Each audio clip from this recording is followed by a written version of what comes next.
이날에 그들의 하나님 여호와께서 그들을 자기 백성의 양떼같이 구원하시리니 그들이 왕관의 보석같이 여호와의 땅에 빛나리로다. 그의 형통함과 그의 아름다움이 어찌 그리 큰지 곡식은 청년을 새 포도주는 처녀를 강건하게 하리라. 봄비가 올 때 여호와 곧 구름을 일게 하시는 여호와께 비를 구하라. 무리에게 소낙비를 내려서 밭의 채소를 각 사람에게 주시리라. 오늘은 스가랴 9장 16절에서 10장 1절 말씀 가지고 같이 은혜를 나누고자 합니다.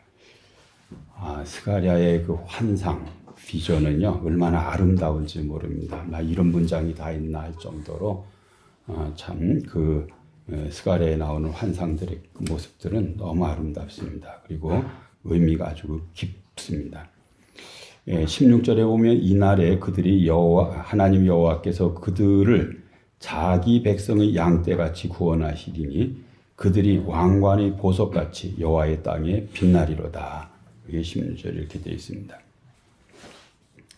16절은 언약 백성을 하나님이 목자로서 구원하시고 그들을 하나님의 땅에서 영광의 표지로 세우시는 종말론적인 그 선언입니다.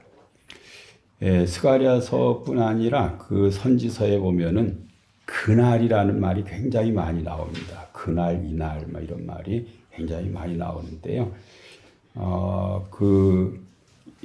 이날, 그날은 하나님이 결정적으로 역사에 개입하시는 그 여호와의 날을 가리킵니다. 이 날에는요, 하나님이 그 임하시는 것 자체가 어떤 사람에게는 구원이고요, 어떤 사람에게는 심판이 되는 거예요. 그래서 이 날은 심판인 동시에 구원이 동시에 드러나는 종말론적인 그러한 시간입니다. 하나님이 자기 백성의 역사를 새롭게 하시는 순간입니다.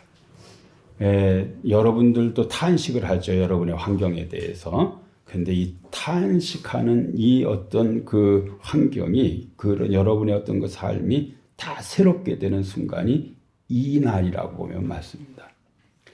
16절은 겸손한 몹으로 오신 왕의 그 구원 사역의 결과를 보여줘요. 나귀를 타고 겸손하여 올라간다 이런 말씀드렸죠. 이 왕의 구원 사역의 결과가 뭐냐가 이 16절이에요, 사실은요. 그런 통치의 결과가 요 모습이다. 11절에서 15절에서는요, 그 언약의 피로 인해 포로된 자들이 해방이 되고 하나님께서 친히 전사로서 자기 백성을 구원하셨어요. 이러한 흐름 속에서 16절은 전쟁 이후 구원의 완성과 영광의 절정을 묘사한 거예요. 그 전에 11절에서 15절 사이에 그 전쟁에 대한 기록이 이렇게 나왔잖아요. 그 전쟁의 어떤 전쟁을 통해서 승리한, 그래서 구원의 완성과 영광의 절정을 묘사한 것이라고 이렇게 말씀드릴 수 있습니다. 하나님이 우리를 구원하시잖아요. 위험에서 건져내시잖아요. 이것은 단지 어떤 그 건져내서 이렇게 원위치 시켜놓는 것이 아니에요. 하나님의 일은요. 여러분을 지극히 영화스럽게 만들어요. 지금 이게 구원이에요. 하나님이 하시는. 원 상태로 회복하면은 어떤 사람은 짜증나. 억지로 죽었는데 도로 살려놓으면은 어떤 사람은 엄청 싫은 사람 많아요. 죽는 게 얼마나 어려운 건데. 억지로 죽어놨는데. 그 상태로 도로 해놓는다고? 아니에요. 그 구원 아니에요. 하나님 구원은 어떤 거예요? 지극히 영광스럽게 만드는. 하나님이 여러분을 어떤 회복시키잖아요. 그러면은 옛날 예를 들면은 이렇게 있다가 그냥 파산해서 이렇게 됐어요. 그냥 요 위치로 올려놓는 게 아니에요. 하나님이 하시는 그럴 게 아니에요. 어떤 위치로 올려놔요? 지극히 높여놓는 거예요. 이거 하나님의 구원이에요. 이 하나님의 구원이에요. 16절에 이날에 그들의 하나님 여호와께서 그들을 자기 백성의 양떼같이 구원하신다. 자기 백성의 양떼같이 구원하신다. 이 양떼같이라는 표현은요, 하나님과 이스라엘 관계를 나타내는 핵심 은유예요. 이스라엘과 하나님과의 관계를 가장 어떤 그 사람들이 이해하기 쉽게 어떤 그 상징한 게 뭐냐면 목자와 양이에요. 목자와 양이에요. 이 하나님께서 자기 백성을 양떼로 여기고 구원했다는 이 표현 속에서는요, 하나님이 그들을 돌보고 보호하시고 그 다음에 인도하시고 그 목자적인 은혜를 베푼다는 것을 의미하는 거예요. 이러한 목자와 양의 어떤 그 개념, 이미지는요, 그리스도 안에서 완전히 성취가 돼요. 요한복음 10장 14절에서 15절에 예수님은 나는 선한 목자라.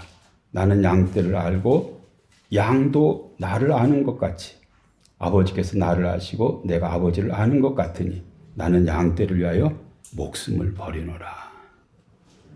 예, 예수님은요, 자기를 목숨을 양을 위해서 목숨을 버릴 목자로 표현했어요. 이게 쉽지 않습니다. 쉽지 않습니다. 예, 종종 이런 목회자들이 있어요. 난 제가 그런 목회자 되길 바래요.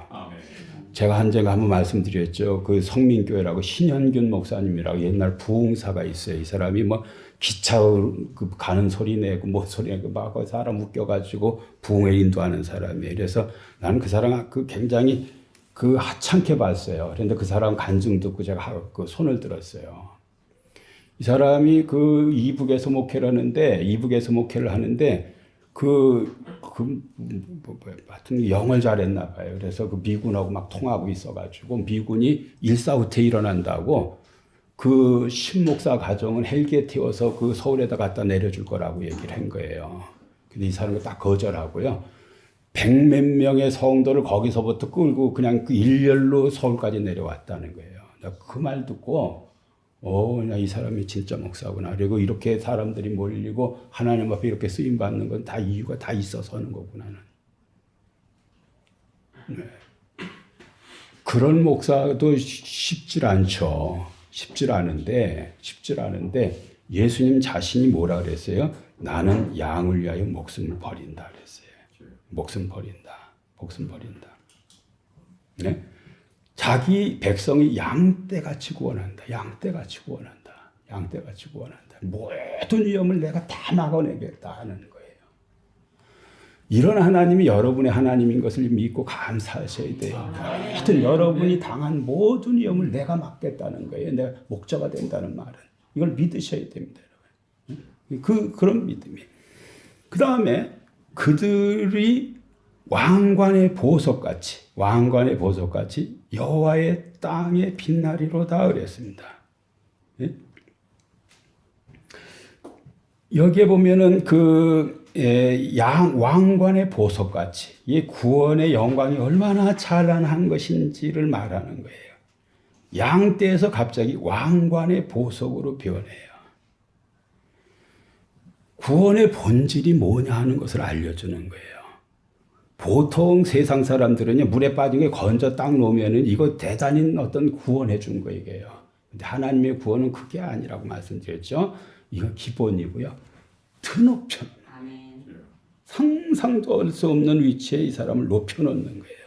이게 구원의 본질이에요. 바울은 로마서 8장 30절에 또 미리 정하신 그들을 또한 부르신 그들을 또한 의롭다 하신 그들을 또한 영화롭게 하셨느니라 그랬어요. 죽음 연구하는 의사가 있어요. 제주도에서 지금 은퇴하고 사는데 스티브 잡스가요, 죽을 때 와우 하고 죽었대요. 네? 그건 무슨 얘기냐면은 죽음 이후의 세계가 너무 찬란했다는 거예요. 그래서 이 사람이 죽음 이후의 세계가 있다는 것이 하나의 반증으로 스티브 잡스를 얘기를 한 거예요. 스티브 잡스가 한번 찾아보세요. 죽을 때 뭐라고 죽었나요? 와우 하고 죽었다는 거예요. 와, 얼마나 좋으냐 이거예요. 그렇게 그런 말하고 죽었다는 거예요. 영화롭게 한다. 왕관의 보석같이 존귀하다는 뜻이고요. 가치 있다는 뜻이고 왕의 영광을 상징한다는 그런 거예요. 하나님은 구원한 백성들을 높이시되 어느 정도로 높이느냐? 그 왕관의 그 보석같이 높인다. 왕관의 보석같이 높인다.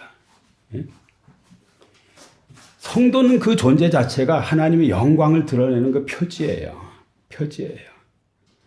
하나님은 그들을 왕적 영광에 참여시켜요. 여러분이 다 왕적 영광에 참여. 와우! 이런 거였어? 막 이런 거 여러분이 이렇게 죽으면 이게 슬픈 게 아니라 와우 한다니까요. 뭐 이런 거였느냐고. 그 우리가 다 만날 세상이 이런 세상이었느냐고. 왜 이런 영광스러운 것이었냐고. 그 감탄을 하게 된다는 게 참 감탄을 하게 된다. 16절에 보면 여호와의 땅은 하나님이 왕으로서 다스리는 그러한 장소에 그 땅에서 빛이 난다. 빛이 난다. 하나님의 통치 아래에서 성도들이 새로운 신분과 질서를 얻고요. 하나님의 손에 의해서 아주 존귀한 존재가 돼요. 존귀한 존재가 돼요. 네. 구원은 버림받은 백성을 하나님 자신의 영광 안으로 편입시키는 사건이에요. 네. 영광 안으로 편입시켜요. 구원은 단순한 위기에서의 어떤 구원으로 이렇게 축소하지 않고 스가랴는 목자의 보호 아래 있는 양을 왕관의 보석으로 변화시키는 사건으로. 구원이 뭐냐? 하나님의 보호 아래 있는 양을 왕관의 보석으로 변화시키는 사건으로 이해하는. 이게 구원이에요. 구원이에요. 여러분이 구원받았다는 게 뭘 의미하는지 아셔야 돼요. 영화롭게 한다는 거예요. 부르시고 의롭게 하시고 영화롭게 하시는데 이건 그냥 그 모호한 추상적 개념이잖아요. 스가랴는 이것을 그림으로 그려줬어요. 영화로운 게 어느 정도 영화로운가? 하나님이 쓰신 관에 박힌 보석 같다는 게. 누가? 성도들이. 언약의 피로 산 하나님의 백성들이 그렇다는 거예요. 그렇다는 거예요. 그렇다는 거예요. 왕관의 보석은요, 교회의 정체성을 설명을 해요. 교회가 성도들의 모임이죠. 교회 그렇게 존귀한 곳이에요. 존귀한 그 공동체예요. 공동체예요. 성도는 왕의 통치가 실제로 임했음을 드러내는 그 살아있는 증거예요. 여러분들이 지금 막 그 영동 고속도로에서 뭐 사고가 나서 지체하고 막 험난한 길을 걷고 여길 그 십수년을 다니고 있는 거예요. 이 십수년을 이렇게 다니고 있는 이거요. 그 집안 행사도 이렇게 못 다녀요. 이거 막 다녀요. 이거 왜 다녀요? 하나님의 통치가 이루어지는 거예요. 하나님 증거예요, 이거요. 하나님 통치의 증거예요. 우리를 다스려서 뭐 어떻게 해도 안 돼요, 그거요. 그런데 여러분이 뭔 어떤 다스림을 받고 있는 거예요. 그럼 누구의 다스림을 받고 있는 거예요? 하나님의 다스림을 받고 있는 거예요. 그래서 발걸음을 옮기는 거예요. 네? 심지어는 기쁨으로 옮기는 거예요. 네? 옮기는 거예요. 옮기는 거예요. 인간은 하나님이 없으면 흩어진 양이에요. 하나님 안에서는 왕의 멸관에 박힌 보석처럼 빛나는 그러한 존재예요. 존재예요. 이러한 복의 근거는요, 언약의 피야. 지난주 말씀드렸죠. 언약의 피. 하나님 자신이 약속하신 구원. 이것 때문에 이루어지는 거예요. 이루어지는 거예요. 17절에 보면은 그의 형통함이, 여기 풋노트가 달려서 그들의 형통함이 또 된다는 게, 그들의 형통함이, 그들의 형통함과 그들의 아름다움이 어찌 그리 큰지, 곡식은 청년을, 세포도는 처녀를 강건하게 하리라. 이게 시적 표현인데요. 너무 아름답지 않습니까? 성도들이 그 하나님의 그 은총을 경험했을 때, 구원이 왔을 때 어떤 모습을 갖게 되느냐 할 때, 그 모습이 이 모습이라는 거예요. 그들의 형통함과 그들의 아름다움이 어찌 그리 큰지, 곡식은 청년을, 세포도주는 처녀를 강건하게 하리라. 강건하게 하리라. 그래서 강건하게 하리라.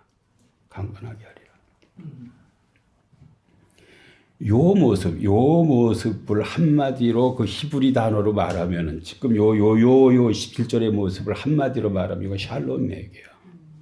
샬롬이 이루어지면 요런 모습이 되는 거예요. 그의 형통함과 그의 아름다움이 어찌 그리 큰지 곡식은 청년을 새 포도주는 처녀를 강건하게 하리라. 강건하게 하리라. 하나님이 구원하신 결과 형통함과 아름다움으로 충만하게 된다. 충만하게 된다. 여기에서요, 이 한국말로는 형통함으로 번역했는데요. 히브리어로 이 형통이 무슨 뜻인지 아세요? 무슨 단어를 썼는지? 히브리어로 토브라는 말을 썼어요. 토브 말 여러분 많이 들으셨죠? 굿, 선하다, 선하다라는 뜻이에요. 선하다는 뜻이에요. 선하다는 뜻이에요.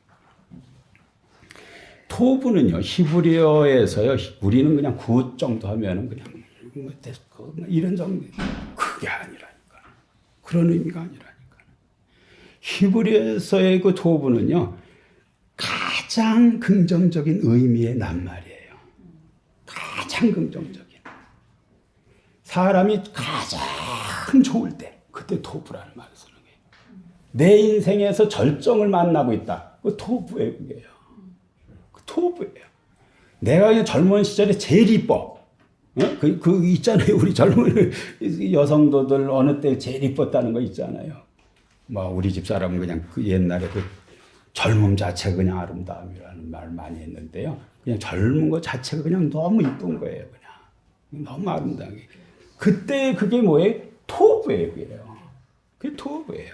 가장 긍정적인 말이에요. 하나님이 이 세상을 창조하시고 보시기에 좋았더라, 보시기에 좋았더라. 그 다 뭘 써요? 토브라는 말 써요. 굿. 창조해놓고요. 하나님 마음을 가득 채운 느낌이 토브예요. 하나님의 마음이 가득 차 있어. 뭐 어떤 걸 보시기에 너무 좋은 거예요. 그냥 토브예요. 토브예요. 모세가 준수했다든지 또 다음에 다윗이 아름답게 생겼다든지 그게 다 토브라는 말 썼어요. 사회적으로 윤리적으로 좋은 것도 토브라고 말해요. 행복, 기쁨, 형통, 온갖 좋은 것 이걸 토브라고 말해요. 이걸 한 문장으로 말하면 사람의 삶을 증진시키고 고양시키고 풍성하게 하는 것. 이게 형통함이에요. 토브예요. 이게 작다 그래요? 그냥 크다 그래요? 크다고. 어찌 그리 큰지요? 어찌 그리 큰지요? 어찌 그리 큰지요? 저는 전 그렇게 복을 주신다고 믿습니다. 하나님의 스케일로 복을 주세요. 어찌 그리 큰지요? 요만큼 일인 게 아니라니까는. 하나님이 하시면요, 하나님의 스케일로 하셔요. 그래서 그 복을 경험한 사람이 이렇게 고백하지 않을 수가 없어요. 형통함과 아름다움이 어찌 그리 큰지요. 얼마나 큰지 모르겠어요. 이 말하고 똑같은 말이에요. 아름다움, 요피라는 말은요, 그냥 외적인 어떤 그 미를 말하는 것이 아니라 질서, 조화, 영광을 표현한 거예요. 표현한 거예요. 17절은 구원이 가져오는 결과가 단순한 생존이 아니라 존재의 충만함, 영광스러운 상태임을 강조하고 있어요. 강조하고 있어요. 이게 구원이에요. 진짜 하나님이 여러분 내 영혼의 햇빛빛인 영화롭고 찬란의 그 찬양 있잖아요. 하나님이 여러분 은총을 쏟아부을 때가 있다니까요. 그 여러분에게서요 그냥 광채가 막 나게 돼 있어요. 여러분의 삶은 말이죠. 이 토부가 그냥 막 어떤 경험되는 게 모든 영역에서 막 경험이 되는 거예요. 그래서 여러분이 탄성을 지르지 않을 수가 없어요. 하나님이 우리에게 주신 형통함과 아름다움이 어찌 그리 큰지요. 이렇게 얼마나 큰지요. 이렇게 탄성을 지르게 돼 있는 거예요. 하나님 그런 분이세요. 네? 그런 분이세요. 곡식은 청년을 새 포도주는 처녀를 강건하게 하리라. 여기 곡식과 새 포도주가 나오고 있어요. 농경사회에서요, 이 곡식과 새 포도주는요, 가장 기본적인 축복의 상징이에요. 공동체의 생명력과 번영을 묘사한 그런 참 단어라고 볼 수 있어요. 그리고 곡식과 포도주는 순종에 대한 하나님의 축복이에요. 순종에 대한 하나님의 축복이에요. 신명기 7장 12절에서 13절에 보면은 너희가 이 모든 법도들을 듣고 지켜 행하면 내 하나님 여호와께서 내 조상들에게 맹세하신 언약들을 지켜 내게 인애를 베풀 것이라. 곧 너를 사랑하시고 복을 주사 너를 번성하게 하시되 내게 주리라고 내 조상들에게 맹세하신 땅에서 내 소생에게 은혜를 베푸시며 내 토지 소산과 곡식과 포도주와 기름을 풍성하게 하시고 내 소와 양을 번성하게 하시리니 그랬습니다. 여기에 이 모든 법도와 이 모든 법도를 듣고 지켜 행하면 이런 복을 주신다고 할 때에 곡식과 포도주와 기름을 풍성하게 하시고가 이렇게 있어요. 여러분이 인간적인 모든 계산이나 꾀는 다 이렇게 내려놓으시고 앞으로 하실 일이 있어요. 네, 그냥 하나님 앞에 즐겨 순종하는 거예요. 순종 같은 지혜가 없어요. 순종 같은 지혜가 없어요. 순종하면 생기는 일들이 이런 것들이에요. 저는 그냥 그 재주는 없는데 그냥 순종은 그냥 할 수 있을 것 같아요. 그거 하겠습니다. 그 사람의 길을 하나님이요 번영 뭐 그런 어떤 그 형통, 뭐 행복, 기쁨 이런 길로 인도하신다. 이것을 여러분 믿으셔야 돼요. 이 청년은 힘, 생산성, 군사력, 미래의 번영 막 이런 걸 상징하고요. 처녀는 생명의 탄생의 가능성, 공동체의 지속성을 상징해요. 이들이 강건하게 된다. 전쟁과 기근으로 이 사람들 많이 시련당했죠. 전쟁으로 또 그다음에 포로로 잡혀가고 막 늘 가난에 시달렸어요. 그런데 이 사람들이 다시 힘을 얻는다는 거예요. 이들은 다음 세대를 상징하는데 이들이 건강하게 성장함으로써요 공동체가 지속이 된다는 거예요. 하나님의 은혜로 인해서 내적 생명력이 회복이 된다는 거예요. 회복이 된다는 거예요. 역사적으로요, 그 이전 세대보다 이후 세대들이 늘 똑똑했어요. 특히 한국은 특히 그래요. 저는 우리 자녀들이 훨씬 더 잘하리라고 믿어요. 교회도 더 잘 섬기고요. 다 더 똑똑하게 잘하리라 믿어요. 주 안에서. 미래를 축복하는 거예요. 처녀와 여기 총각이라 그랬어요. 청년과 처녀라 그랬잖아요. 미래를 축복, 미래가 있다는 게 미래가 있다는 미래를 축복하는 거예요. 하나님의 구원은 삶 전체의 회복과 충만으로 나타나요. 삶 전체의 회복과 충만으로. 기복신학 이런 거 우스운 거예요. 하나님의 은혜는요, 그냥 전인격적인 것이고요. 전 삶을 다 어떤 손대시는 하나님의 회복의 역사가 구원이지, 그냥 예수는 그냥 믿으면 좋은데 그냥 진짜 가난하게 만들어 놓고 그러지 않아요. 그거요. 그런 하나님 아니라니까. 삶 다 바꿔놔버려요. 하나님이요. 네? 개인도 그렇고요. 네? 공동체도 그렇고 나라도 다 바꿔놔버려요. 우리가 진짜 즐겨 순종하면 그렇게 하신다니까요. 그렇게 하신다니까요. 17절은 메시아 안에서 성취될 하나님 나라의 본질을 보여주는데, 그 나라는 단순히 죄에서의 해방이 아니라 생명이 충만하고 아름다움이 넘치고 기쁨이 지속되는 영광의 공동체예요. 영광의 공동체. 많은 역사적인 어떤 그 경험들을 우리는 알 수가 있어요. 많은 나라들이 경험을 하고 개인이 경험을 하고 어떤 공동체들이 경험했어요. 그 다음에 10장 1절로 가면은요, 봄비가 올 때에 여호와 곧 구름을 일게 하시는 여호와께 비를 구하라. 무리에게 소낙비를 내려서 밭의 채소를 각 사람에게 주시리라 그랬습니다. 봄비가 올 때에 여호와 곧 구름을 일게 하시는 여호와께 비를 구하라. 무리에게 소낙비를 내려서 밭의 채소를 각 사람에게 주시리라 그랬습니다. 비를 구하라, 비를 구하라. 이런 말은요, 농사 지을 때 네가 비 구해야 된다. 이런 말이 아니에요, 이게요. 신학적인 깊은 의미가 있어요. 무슨 의미냐면요, 누가 생명의 근원이신가 하는 거예요. 누가 피를 주시는가? 누가 생명의 근원인가에 대한 질문에 대해서 대답을 하는 거예요. 1절의 명령, 여호와께 피를 구하라. 이것은 생명의 공급은 우상, 그 바알이 아니라 하나님이 하신다. 하나님이 하신다. 네? 하나님이 하신다. 그러면 여러분들이 그냥 하나님이 하신다고 믿으면요, 하나님 말씀대로 순종하셔야 돼요. 그럼 하나님 그때 하나님이 하셔요. 어떻게 해요? 비를 내리신다니까요. 하나님이 비를 내리신다니까요. 그 엘리야의 어떤 갈멜산상에서의 싸움도 그 바알과 그 하나님과의 그 비 내리는 싸움이잖아요. 그 번개의 신이라는 게 바알의 신이거든요. 번개라는 게 번개가 치면은 비가 오잖아요. 그 싸움하고 똑같은 거예요. 똑같아요. 하나님은 생명의 유일한 공급자이고요. 모든 것의 그 궁극적인 근원이세요.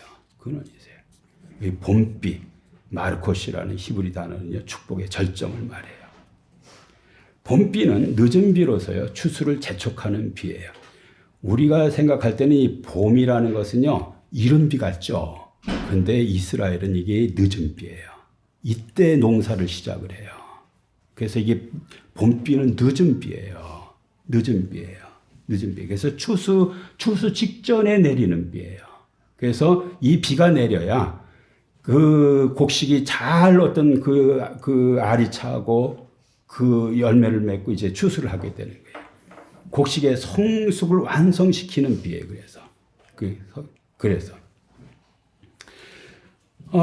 그래서요, 시기적으로 보면은 10월에서 11월에 오는 비를 이른 비라고 말하고, 우리는 그 늦은 비 같죠? 가을에 내리니까. 이게 이른 비예요.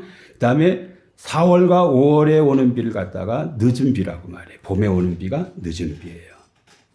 여기에 봄비가 올 때에, 이 늦은 비죠. 이게 늦은 비가 올 때 여호와고 구름을 일게 하시는 여호와께 피를 구하라 그랬어요. 좀 이상하지 않아요? 봄비가 올 때, 예를 들면 장마철에 기도할 필요가 있어요, 안 있어요? 그 비 오라고. 여러분 어떻습니까? 비 오는 게 그냥 너무 당연할 때에, 근데 뭐라고 말해요, 여기에는요? 비를 구하라고 말해요. 구하라고 말해요.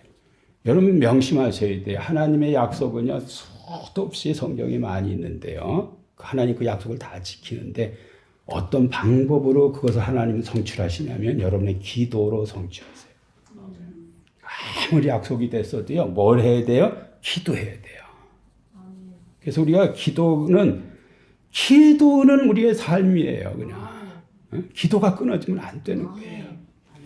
에스겔서 36장 37절에 주 여호와께서 이같이 말씀하셨느니라. 이제 하나님 약속을 한 거예요. 에스겔을 통해서 막 이런 약속을 했어요. 그래도 이스라엘 족속이 이같이 자기들에게 이루어 주시기를 내게 구하여야 할지니라 그랬어요. 에스겔을 통해서 직접 이런 일을 해줄 거다고 다 약속을 했어요. 그러면 어떻게 우린 기다리면 되지. 근데 하나님 뭐라 그래요? 그래도 기도해야 된다 이렇게 말했어요. 그래도 기도해야 된다. 약속 있어도 기도해야 되고요. 없어도 기도해야 돼요. 기도해야 돼요. 그래도 이스라엘 족속이 이같이 자기들에게 이루어 주시기를 내게 구하여야 할지니라. 내가 그들의 수요를 양떼같이 많아지게 하리라. 그랬습니다. 구름을 일게 하신다는 말은 구름의 형성, 비의 생성, 기후의 순환, 이걸 다 통치하시는 창조주 하나님이라는 것을 말씀하는 거예요. 이 중동에서의 비는요, 그 비의 신은 바알이에요. 아세라예요. 근데 지금 이 비가, 그럼 바알에 가서 이거는 물어, 바알에 한테 가서 구해, 이렇게 말하지 않고, 어떻게? 봄비를 나한테 구하라고 말하는 거예요. 이 말 무슨 말이에요? 바알이 그런 거 할 줄 몰라, 이런 말하고 똑같은 말이에요. 바알 신앙에 대한 반박이고요. 바알 숭배를 해체하는 그러한 신학적 선언이기도 한 거예요. 바알이 아니라 누가 줘요? 하나님이 줘요. 성경에 보면은요, 제가 여러 번 말씀드렸어요. 이스라엘 백성들은요, 하나님을 버린 적이 한 번도 없어요. 하나님과 세상을 동시에 져요. 늘 동시에 집니다. 근데 하나님은 이거 버리고 이것만 줘 이렇게 말하는 거예요. 여러분 여기 딱 있어도 또 나가면 세상적으로 다 해요. 이 세상은 이렇게 돼 있어 이런 식으로 세상적으로 다 해버립니다. 이 두 개를 동시에 준다니까요. 그래야 든든한 것 같아. 근데 이것만 주라는 거예요. 하나님이 하신다는 거. 하나님이 하신. 이건 믿으셔야 돼요. 하나님이 주셔야 돼요. 모든 것을요 하나님이 주셔야 된다니까요. 저는 그 유재명 목사라는 분이 작은 것도 하나님에게 구해서 받으라는 거예요. 그 집안에 있는 그 유력한 누가 주는 게 아니라 이걸 하나님이 줬다고 생각하는 것으로 인생을 받아 누리고 살으라는 거예요. 그게 어떻게 해요? 갈수록 커져 이런 사람들은. 진짜 하나님이 일으켜요. 하나님이 주신 걸로 살으셔야 돼요. 그 기도예요. 기도 생활이에요. 진짜 그렇게 하셔야 돼요. 작은 거 하나라도 유력한 누가 날 도와서 큰 교회 쏙 만들어줄 수 있어요. 그건 하나님이 준 것 같지 않아.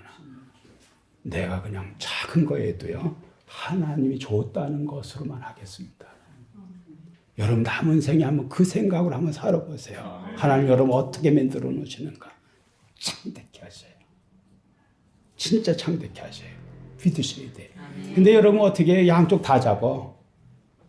세상 방법 한동안 쓰고 또 여기서 깨지고 돌아와서 또 회개한다 그러고 이걸 붙으셔야 돼. 이거는 그냥 하나님 주신 것으로 살겠습니다. 그리고 아닌 것은 그냥 걷어가셔도 좋습니다 하는 생각으로 하나님이 주시는 것으로 합니다. 이게 본비를 구하는 신앙이에요. 본비를 구하는 신앙이에요. 소낙비를 내려서 밭의 채소를 각 사람에게 주시리라. 소낙비 이게 어떤 비예요? 아직 그냥 비가 많이 오는 것을 소낙비라고 말하잖아요. 풍성한 충분한 은혜를 말하는 거예요. 그리고 각 사람에게 하나님은 그냥 뭉뚱그려서 막 여러분을 단체 취급하지 않고요. 한 사람 한 사람의 모든 필요를 다 살펴서 풍성히 채워주신다. 그 표현이에요. 소낙비를 내려서 밭의 채소를 각 사람에게 주시리라. 밭의 채소라는 표현 썼어요. 이 표현은요. 어떤 위기를 통해서 어떤 위대한 역적 경험을 해가지고 뭐 하는 것을 어떤 굉장한 간증거리로 생각하는데 이 채소밭이 잘 된다는 것은요. 일상이 하나님의 은총 가운데 늘 있다는 거예요. 일상이. 이 큰 은혜입니다. 이거요. 제가 인생을 살아보니까요. 그냥 평범하게 잘 사는 것 같이 어려운 게 없어요. 그 엄청 제때에 자녀들이 시집도 가고 장가도 가고 또 제때에 못도 되고 이러는 것들이요. 그거 뭐 다 하는 건 줄 알았더니 그런 거 아니더라고. 일상에 어떤 채소밭이 잘 되는 거요. 엄청 어려운 거예요, 그거요. 일상에, 각 사람에게, 일상에 모든 부분을 하나님 어떻게 한다고요? 복을 주신다. 복을 주신다는 말이에요. 생존에 꼭 필요한 식량으로 하나님의 은혜가 극적인 기적뿐 아니라 일상을 유지하는 모든 곳에 나타난다. 일상을 유지하는 모든 곳에 나타난다. 네. 요게 이제 어떤 이 1절을 같이 생각해 본 거고요. 스가랴 10장 1절을 갖다가 여기에 비와 소낙비를 갖다가요. 물리적인 비와 소낙비라고 생각하지 않고요. 성령을 상징한다고 생각하는 사람들이 굉장히 많아요. 여기서 본비를 구하는 것은요. 영적으로 성령을 구하는 것이라고 생각해요. 성령을 구하는 것이라고. 성경과 교회사에는요. 성령을 구한 사건들이 굉장히 많아요. 본비를 구하듯이 성령을 구한 사람들은요. 소낙비 같은 성령의 부어짐을 다 체험을 했어요. 다 체험을 했어요. 본비가 이게 그냥 어떤 물리적 비가 아니라 영적 비라는 게 영적 비. 잘 아는 대로 사도행전에 보면은요. 누가복음 24장 47절에서 49절에 보면 또 그의 이름으로 죄 사함을 받게 하는 회개가 예루살렘에서 시작하여 모든 족속에게 전파될 것이라 기록되었을 때 너희는 이 모든 일의 증인이라. 볼지어다 내가 내 아버지께서 약속하신 것을 너희에게 보내리니 너희는 위로부터 능력으로 입혀질 때까지 이 성에 머물라 하시니라 그랬습니다. 예수님이 부활 후 40일 계셨잖아요. 그리고 자기의 부활을 여러 번 드러내셨어요. 그리고 네가 내 부활의 증인이다. 그러면 뭐라 그래야 돼요? 빨리 가서 얘 전에 이제는 이러질 않고 뭐라 했어요? 너희는 위로부터 능력으로 입혀질 때까지 이 성에 머물라 그랬어요. Power from on high. 하늘로부터 온 어떤 파워를 경험하기 전까지는 여기에서 머물러서 기도하라는 거예요.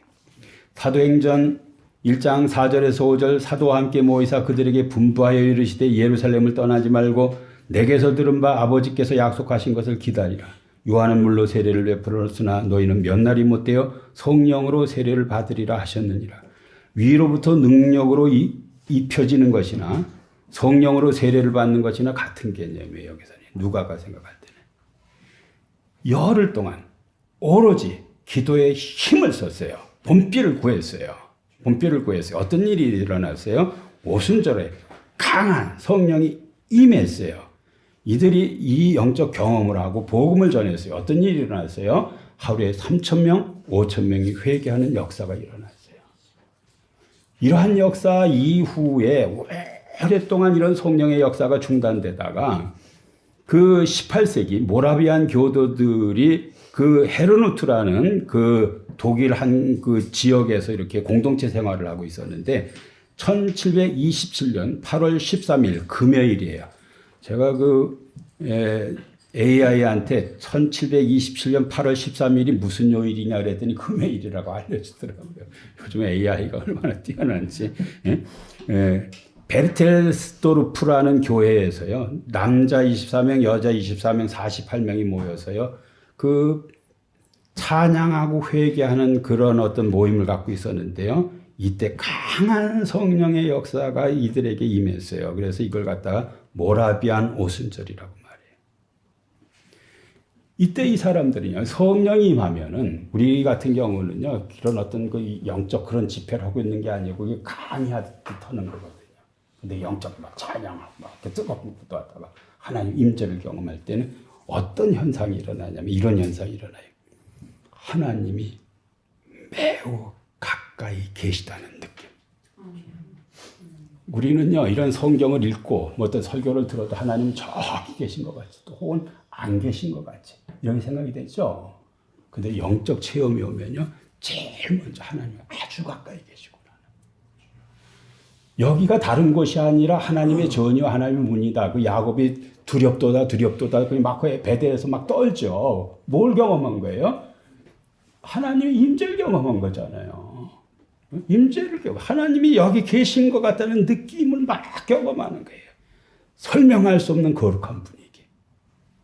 인간적인 감정 이상의 깊은 경험. 막 이런 것을 경험하고요.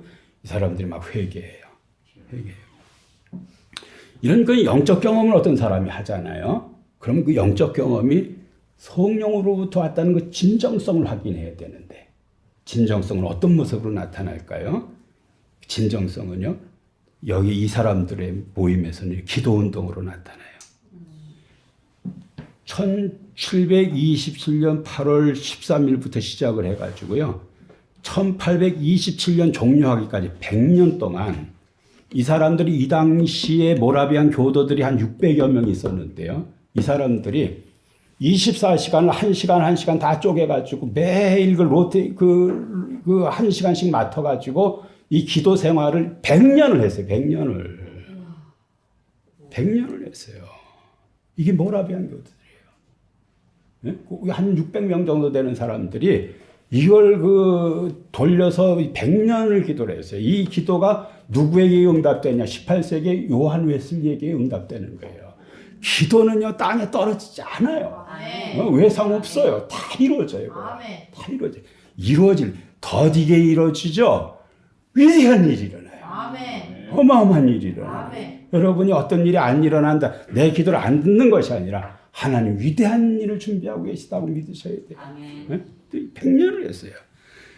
기도 운동 시작했어요. 그 다음에 이 사람들이 한 게 있어요. 선교 운동을 시작하기. 전 세계로 나가기 시작했어요.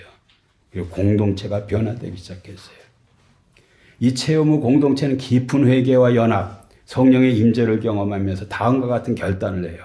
기도하는 공동체는 세상을 변화시킨다. 우리는 끊임없이 기도하는 공동체가 되자. 예. 기도하는 공동체가 세상 변화시킨다. 우리가 할 수 있는 거 아무것도 없어요. 근데 기도가 세상을 변화시켜요. 그래서 우리는 기도하는 공동체가 되자. 공동체가 되자. 모라비안 교도들, 이 사람들이 배 타고 미국으로 선교 가다가 그 배 안에서 그 요한웨슬리 만나잖아요. 풍랑이 막 이는데 이 사람들은 눈 하나 깜짝 안 하고 평안을 유지하는데 요한웨슬리는 목사인데 그냥 겁이 나가지고 여기서 죽는구나 하고 막 벌벌벌 떠는데 막 나중에 이제 그 풍랑이 수습됐어요. 가서 물어봤어요. 왜 이렇게 그 담대했냐. 하나님에 대한 변함없는 믿음 때문에 그랬다 그랬어요. 우리는 어떻습니까? 얼마나 어려움이 오면 그냥 안절부절하다가 또 조금 좋으면 그냥 그랬다가 이거 믿음 아니에요.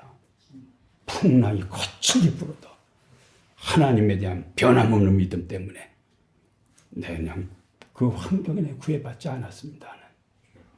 저에게 여러분에게 이러한 은혜가 임하기를 주님의 이름으로 축원합니다. 환경에 구애받지 않는 그러한 믿음의 삶을 살려면 기도해야 돼요. 그 기도에 뭐가 쌓여야 된다니까는 기도와 하나님과의 그 친밀한 관계가 있을 때 생기는 일들이 이런 것들이에요. 기도하셔야 돼요. 기도하셔야 돼요. 기도하셔야 돼요. 모라비안 교도들이 생각하는 교회는요, 기도하는 몸이에요. 교회가 기도를 안 해요? 죽은 거예요. 성도가 기도를 안 해요? 죽은 거예요. 죽은 거예요. 기도하셔야 돼요. 기를 쓰고 하셔야 돼요. 그냥 가장 지혜로운 일이라고, 가장 해야 될 일이라고 생각하고 기도를 하셔야 돼요, 여러분요. 응? 기도를. 저는 너무 앉아 있어가지고 기도하는 것도 앉아 있는 거고 책 읽는 것도 앉아 있는 거고 엉덩이가 아프시 힘들어. 진짜 여러분 이렇게 기도하셔야 돼요. 진짜 내가 기도를 너무 오래 해서 그냥 엉덩이가 아프다고. 응? 엉덩이에 피곤이 와가지고 너무 힘들다고. 너무 오래 앉아 있어가지고 기도하느라고. 이러셔야 돼요. 이러셔야 돼요. 기도가 부흥을 준비하고요. 부흥이 다시 기도를 낳아요. 이 사람들이 이런 그 선순환, 이게 도는 거예요. 그러니까는 아주 소수의 사람들이요. 그냥 웨슬리 같은 사람에게, 이 사람도 웨슬리가 또 미국 가가지고 믿음 없는 소리를 하잖아요. 당신이 예수 그리스도가 당신을 위해서 죽은 것을 믿느냐는 것을 판견부르라는 모라비안 교도가 질문하니까 예수님이 온 세상의 구주인 것은 믿지만 나의 구주인 것은 잘 모르겠다는 식으로. 네? 뭐예요? 안 믿는다는 말이죠. 목사인데 안 믿는 거예요. 그런 사람 많습니다. 안 믿는 거예요. 이 사람이 거기서 실패하고 돌아와가지고 알더스 게이트라는 곳, 런던에 제가 가봤어요. 제가 아는 최만영 장로님이라는 장로님이 음식점 하는 옆에 이렇게 알더스 게이트에 요한 웨슬리의 일기가 이렇게 비석같이 이렇게 써 있어요. 거기에 피터 벨러라는 사람이 로마서 서문 읽는 그 서문을 듣고 어슈어런스, 구원에 대한 확신을 얻었다. 마음이 이상하게 뜨거워졌다. 뜨거워졌다. 전부 모라비안의 영향을 받은 거예요. 모라비안의 영향. 이 영향이 어디서 나와요? 이 영향력이 어디서 나오냐고요? 기도에서 나오는 거예요. 100년을 기도하는 기도 속에 나오는 거예요. 기도 속. 그냥 우리의 직업이 뭐여야 돼요? 야, 기도해, 기도. 이게 우리 직업이에요, 이게요. 이게 직업이에요. 이 가장 좋은 직업이에요. 기도를 누가 당해요? 기도를 누가 당해요? 기도하셔야 된다니까요. 모라비안 교도들에게 기도와 선교는요, 종말을 향한 순종이에요. 예수님이 세상 끝에 오신다 그랬잖아요. 이걸 우리가 이 하나님이 오시는 것을 준비하는 어떤 자세가 뭐예요? 기도와 선교예요. 선교예요. 모라비안 교도들에게 가장 큰 영향을 받은 사람이 요한 웨슬리예요. 모라비안 교도들하고요. 그 다음에 그 웨슬리 홀리크롭 멤버들이 그 초기에는 같이 붙어 있었어요. 그래서 이 사람들이 모이는 장소가 페터레인이라는 런던의 한 어떤 그 도로 이름인데요. 페터레인. 모라비안 교도들의 모임을 갖다 소사이어티라고 그래요. 그래서 페터레인 소사이어티에서 소음구 영신 예배를 갖다가 요때는 48명이 그 모라비안 교도들이 그 기도를 했죠. 홀리크롭 멤버들이 모였을 때 60명이 했어요. 60명이. 오늘로 말하면요. 그 밤새 기도를 한 거예요. 그 새벽 3시쯤 이제 경험을 해요. 요한 웨슬리가 이렇게 썼어요. 홀, 사람 이름이에요. 킨친, 잉햄, 휘트필드, 허친슨, 나의 동생 찰스가 우리의 다른 형제들 60명과 함께 페터레인에서 애찬식을 가졌다. 새벽 3시경 우리가 함께 모여 계속 기도하고 있을 때 하나님의 권능이 우리 가운데 강하게 임하여 많은 이들이 넘치는 기쁨으로 소리치고 또 많은 사람들이 바닥에 엎어지고 말았다. 우리는 성령께서 임하셨을 때 겪었던 그 두려움과 경이로움으로부터 정신을 차린 후 한 목소리로 하나님 찬양합니다. 당신은 우리의 주님이십니다라고 외치기 시작했다 그랬어요. 뭐 하다가 경험했어요? 기도하다 경험했어요. 우리가 함께 모여 기도하고 있을 때 새벽 3시경 1월 1일이거든요. 송구영신 예배 꼴깍 넘어서 1월 1일이 된 거예요. 3시경에 경험한 거예요. 강한 하나님의 임재가 오니까 그냥 튕겨져 나가는 게 막 튕겨져 나가서 저기 엎어져 두려움과 경이로움부터 정신을 차리는 한 목소리로 하나님 찬양합니다. 우리는 우리의 주님, 당신 우리의 주님이십니다라고 막 외치기 시작한 거예요. 이런 경험을 한 웨슬리가 어떻게 변화됐을까요? 그 사람은요, 내성적이고요, 키도 아주 158cm? 제가 에버스라는 웨슬리 생가를 여러 번 가봤어요. 밀랍으로 키 그대로 만들어 놨어요. 엄청 작은 내성적인 그런 사람이에요. 이 사람은요, 설교도 아주 조곤조곤 하는 사람이에요. 그런데 이 사람이 느티나무 밑에서 광부들 앞에서 이렇게 설교를 하면 저기에서 광부가 듣고 다 울어. 골이 파이는 것을 보고 자기 설교가 막히는 것을 다 이렇게 느껴요. 아, 내가 지금 뭘 설교를 하면 저 사람들이 변화가 있구나 하는 것을. 그래가지고요, 뉴카슬, 저 북쪽이거든요. 그 다음에 브리스톨, 저쪽 서쪽이거든요. 그 다음 런던, 동쪽이거든요. 이 트라이앵글로 그래서 대도시를 다 장악해버려요. 이 감리교가. 그리고 세계 선교로 나가요. 똑같죠? 기도하고 뭐 하러 나가요? 선교하러 나가요. 이게 진정성이에요. 하나님 폭포수 같은 영감을 부어줘서요. 요한 웨슬리가 그 장등이에서 거의 평생을 많이 보냈는데 그 많은 설교를 쓰고 그 많은 아티클을 쓰고 그 많은 목회를 하고 그걸 다 감당했다는 거예요. 그리고 그의 동생 찰스 웨슬리는요. 6,500곡의 찬송을 막 만들었어요. 우리 박종천 장로님이 지금 찰스 웨슬리 같이 되는 것 같아요. 그냥 막 그 찬송을 막 써대는데 막 그냥 쏟아지시는 것 같아. 그냥 그 찰스 웨슬리도 만입이 내게 있으면 그 입 닫아지고 막 우리 찬송가에 가장 많은 어떤 그 곡이 들어있는 게 찰스 웨슬리예요. 이 영감이 막 영감이 쏟아지는 거예요. 이 말씀도 제가 드렸어요. 무디가 성령 체험하거든요. 무디가 시카고에서 집회할 때면은요, 그 감리교도인데요. 두 여성 성도가 무디한테 찾아와가지고 우리는 무디 선생님이 성령을 덧입게 되기를 기도한다고 이렇게 말했어요. 그러면 목사가 기분 좋을까요, 나쁠까요? 어때요, 여러분? 응? 여러분이 찾아와서 전 목사님이 성령을 덧입기를 원합니다. 이러면 좋을까요, 안 좋을까요, 속으로? 응? 기분 나쁘다는 말이에요. 이런 기도는 나를 위해서 할 것이 아니고 다른 사람을 위해서 해야지. 내가 지금 얼마나 잘 가리키고 얼마나 은혜롭게 뭘 하고 있는데 뭔 소리야 이거. 뭐 이거 똑같은 거예요. 아직 2% 부족 뭐 이걸 말하 2%가 아니라 뭐 98% 부족 이 말하고 똑같은 거예요. 뭐 무디 선생님 잘하는 것 같지만 우리가 볼 때 아니에요. 뭐 지금 뭐 헛소리 하고 있어요. 뭐 이러고 그 말하고 똑같은 말이에요. 예? 나중에는요 무디가 이게 무슨 의미인지 알았어요. 그 무디도 기도했어요. 그 시카고가 다 불이 나가지고 무디의 어떤 그 예배당도 다 불타버렸어요. 모금을 뉴욕으로 하러 갔어요. 월스트리트를 지나고 있었어요. 그때 강력한 하나님의 사랑에 압도돼서요. 그냥 하나님 그냥 손 좀 치워주세요. 손 좀 치워주세요. 너무 강해가지고 하나님의 임재가 이걸 좀 제거해 주세요. 애거를 했다고. 애거를 했다고. 이 다음에 무디 달라졌을까요? 안 달라졌을까요? 말할 것도 없습니다. 달라졌습니다. 무디 이런 말을 했습니다. 하나님은 우리들이 성령으로 충만하도록 요구합니다. 만약 우리들이 성령으로 충만하지 않는다면 우리 하나님이 주신 특권을 다 누리지 못한 채 사는 것입니다.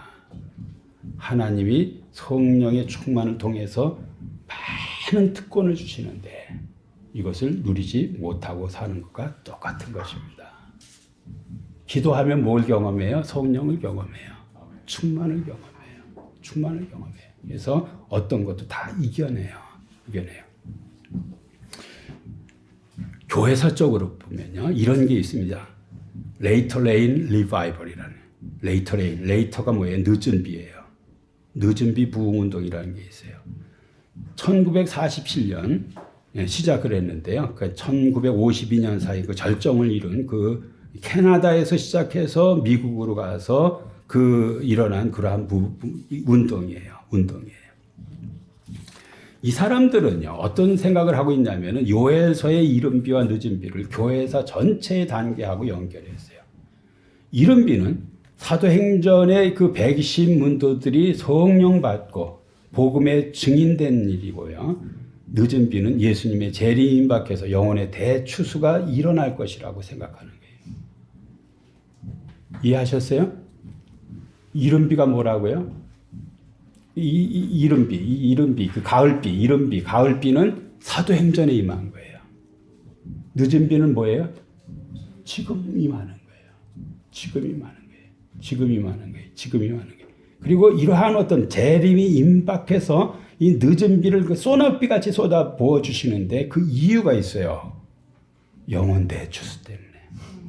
영혼 대추수하라고 그리고 은혜를 쏟아 부어 주신다고 이렇게 말했어요.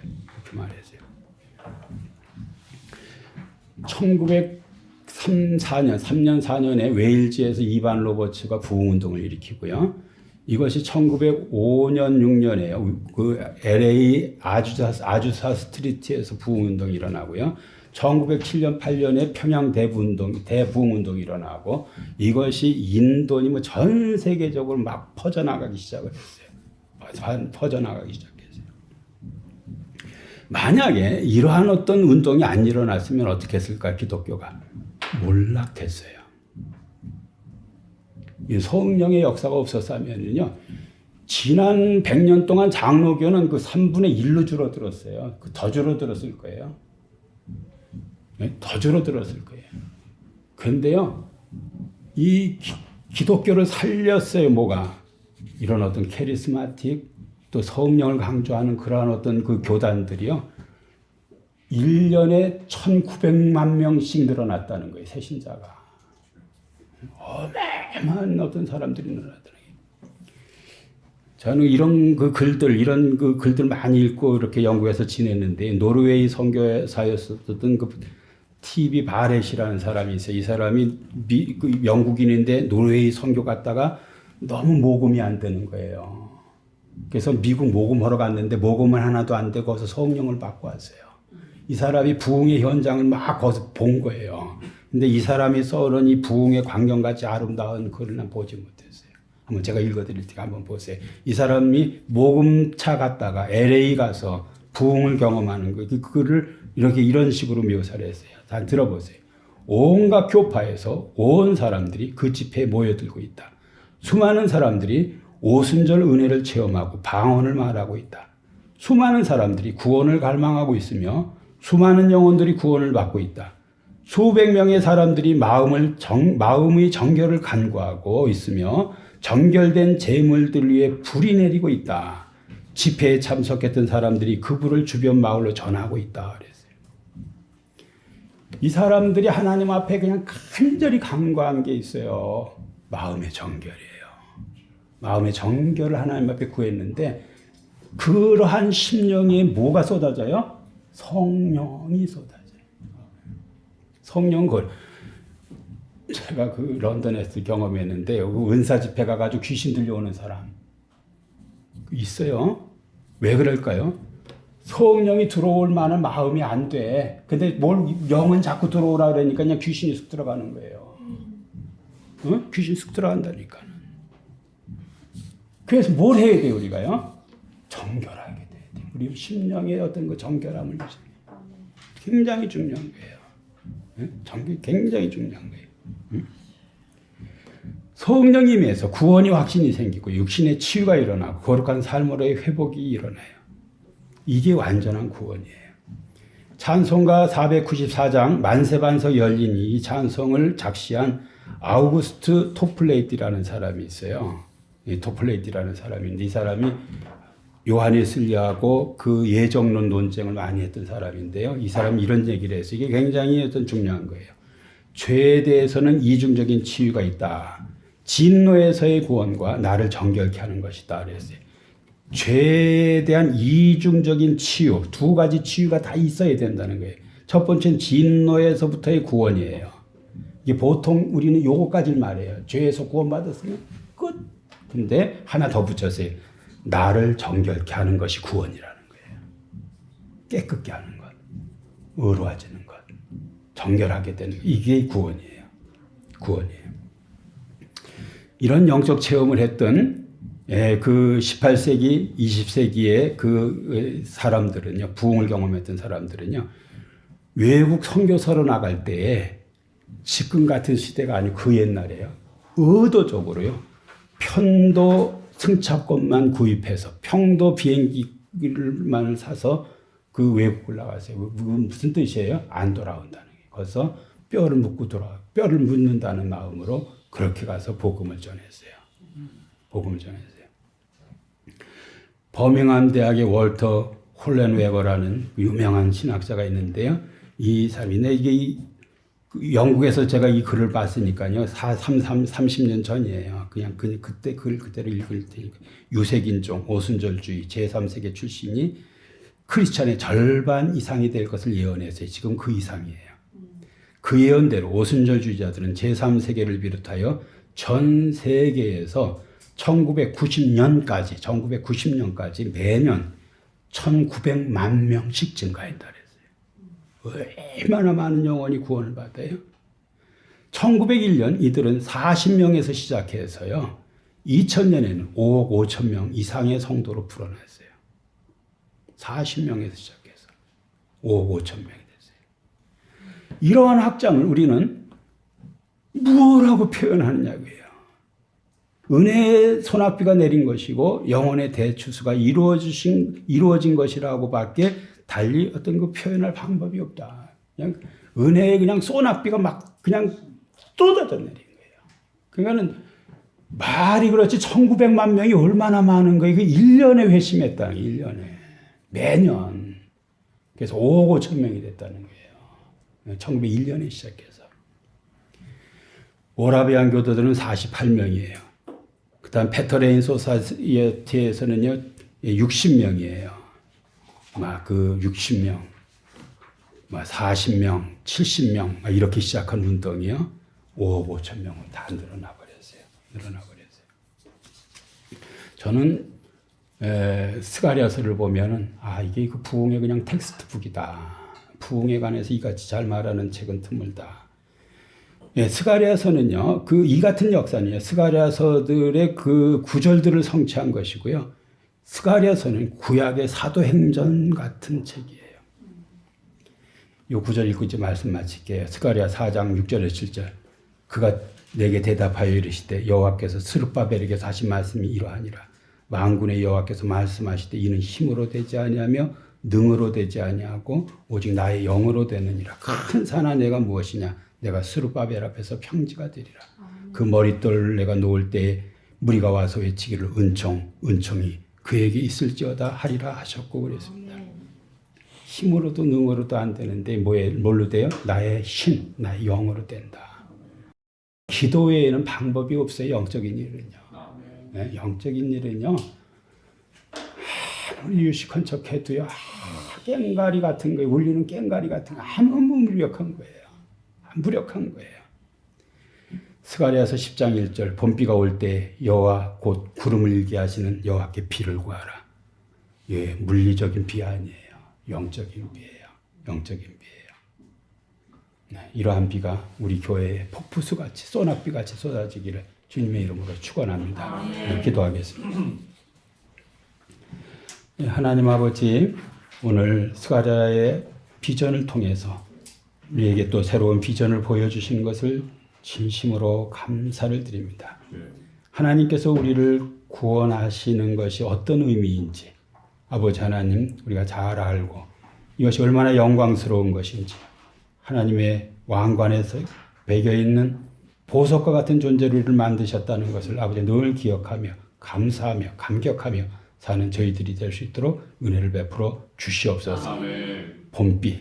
봄비를 구하는 아버지 하나님의 정말 하나님의 아버지 성령을 구하는 그러한 공동체 되게 해주시고 그러한 소낙비를 경험한 우리 교회가 되게 하여 주시옵소서.